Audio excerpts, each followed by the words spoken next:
তোমার এত বড় সাহস, ম্যাজিস্ট্রেট ম্যাডাম অফিসে ঢুকছে, তুমি কি না দাঁড়ায় পড়ে ঘুমাচ্ছ? তুই সাহেব, ম্যাডাম এইটা কি হলো? সামান্য 2 টাকা দাঁড়ানোর জন্য আপনি কিনা আমার মুখে থাপ্পড় মারলেন।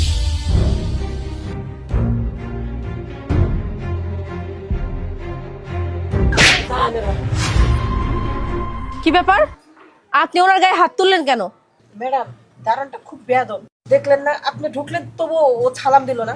তাই বলে তুমি ওনার গায়ে হাত তুলবে? ম্যাডাম কি ব্যাপার? দেখুন না স্যার, রেজিস্ট্রার ম্যাডামকে সালাম না দিয়ে আপনাদের দারোয়ান ঘুমাচ্ছে। আবু বকর, তোমার এত বড় সাহস, ম্যাজিস্ট্রেট ম্যাডাম অফিসে ঢুকছে, তুমি কি না দাঁড়ায় পড়ে ঘুমাচ্ছ? তুই সাহেব, ম্যাডাম এইটা কি হলো? সামান্য 2 টাকা দাঁড়ানোর জন্য আপনি কিনা আমার মুখে থাপ্পড় মারলেন।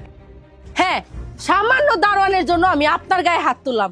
আচ্ছা, উনি সামান্য একজন দারোয়ান বলে কি উনি মানুষ নয়? আর উনি শুধুমাত্র একজন দারোয়ানই না, ওনার আরো একটি পরিচয় আছে। উনি আমার আপন বড় ভাই। ম্যাডাম এইটা আপনি কি বলতেছেন? সামান্য এই দারোয়ান কিনা আপনার ভাই? হ্যাঁ, সামান্য এই দারোয়ানটাই আমার ভাই। কেন, কোনো দারোয়ান কি কারো ভাই হতে পারে না?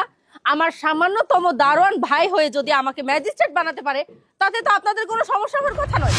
যে দারোয়ান ভাইকে আমি গর্বের সাথে পরিচয় দেই, যেখানে আমার কোনো সমস্যা নেই, সেখানে আপনাদের কিছু সমস্যা।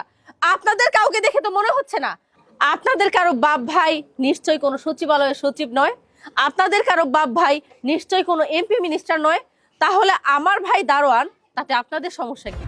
ম্যাডাম আই এম সরি, আমরা বুঝতে পারিনি যে উনি আপনার ভাই, আমাদের ক্ষমা করে দিন। ম্যাডাম, আমাদের ভুল হয়ে গেছে, আমাদের মাফ করে দেন ম্যাডাম। ম্যাডাম চলুন না ভিতরে যা ডিলটা করি। স্টপ! আমি আপনাদের মুখে আর কোনো সরি শুনতে চাই না। আর কি বললেন? আমি আপনাদের সাথে অফিসে বসবো, ডিল করব? অসম্ভব। আপনারা এই প্রজেক্টের সাইন পাচ্ছেন না। আর হ্যাঁ, আমি চলে যাচ্ছি। ভাইয়া, তুমিও চলো আমার সাথে। আজকের পর থেকে তোমাকে আর এই দারোয়ানের চাকরি করতে হবে না। এখন থেকে তুমি আমার কোয়ার্টারে থাকবে। চলো। চলো বোন। এই শুধুমাত্র আপনার জন্য আমাদের কোটি টাকার প্রজেক্টটা লস হয়ে গেল।